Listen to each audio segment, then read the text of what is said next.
এরা পাকিস্তানের পক্ষ নিয়েছিল ৭১ সালে, যখন ভারতীয় সেনারা বিএসএফ মার দিতে আরম্ভ করলো ৯৩,০০০ রাজাকার অ্যারেস্ট হয়েছিল।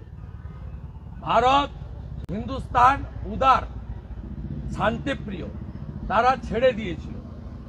এবারেও এরা ধরা পড়বে।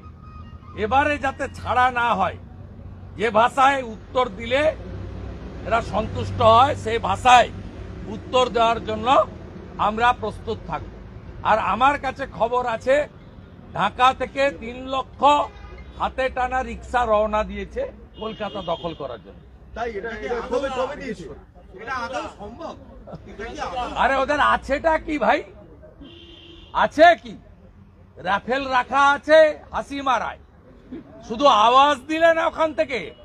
আমি কালকেও বলেছি, আবারও বলছি, ভদ্র ভাষায় বলছি, প্যান্টে বাথরুম হবে। বলছি বিদেশ সচিব বাংলাদেশে গিয়েছে, একটা আশার আলো দেখা যাচ্ছে দু দেশের মধ্যে সম্পর্ক আবার যাতে পুনরায় ঠিকঠাক ভাবে জায়গায় যায়। কালকে বৈঠক আছে। আমি বলতে পারবো না, আমি পররাষ্ট্র দপ্তরের কেউ নই, আমি সেন্ট্রাল গভর্নমেন্টেরও পার্ট নই, আমি এগুলো নিয়ে বলতে পারবো না।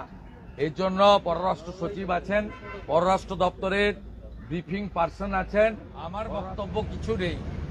আমার শুধু জানতে ইচ্ছা করে যে মমতা ব্যানার্জি একবার কিছুদিন আগে রেড রোডে একটা মেশিন বসিয়েছিলেন। সেই মেশিনে তিনি একটা কালো কাপড় ঢুকাচ্ছিলেন, নিচ থেকে একটা সাদা কাপড় বেরিয়ে আসছিল।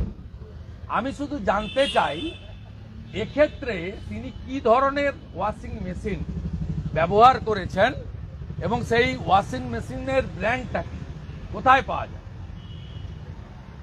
কোন ওয়াশিং মেশিনে তিনি এইটা পিউরিফাইড করেছেন, এই ক্যান্ডিডেটের ব্যাপারে এইটুকু আমার জানার ইচ্ছা। যখন অভয়া নিয়ে গোটা রাজ্যের মানুষ রাস্তায়, সেই সময় এমন একজনকে না, উনাদের তো ফিল গুড, ওনারা তো 6টা সিট জিতে গেছে।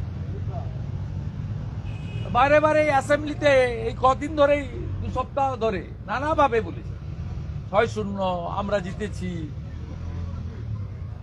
বলেছেন। ও তো বলছেন তা ভোট চুরি করুক, চামারি করুক, ডাকাতি করুক, আমরা ভোটে জিতছি, অসুবিধা নেই, ওদের ফিলিং থাকবে। এই মুহূর্তে মুখ্যমন্ত্রী পূর্ব মেদিনীপুর নিয়ে বৈঠক করছেন, আপনার বিধানসভা এলাকায় প্রতিনিধি দল পাঠাচ্ছেন, তাতে আমার কি?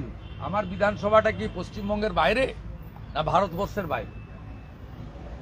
একটা পারিবারিক ঝামেলাকে কেন্দ্র করে একজনের মৃত্যু ঘটেছে অধিক রাত, তার বাড়িতে কালীচরণ, তার নাম বিষ্ণুপদ মণ্ডল, আর যে মেরেছে তার নাম উত্তম মণ্ডল। এর সঙ্গে কোনো রাজনীতির সম্পর্ক নেই। উনি মাথা ফাটিয়ে ফেললেও কালকে কাঞ্চননগর মাদ্রাসাতে ভোট করেছেন, বড় বড় বোমা ফেলেছেন, তারপরেও আমি ওখানে মমতা লস ফাইনালি এবং Nandigram finally one the race.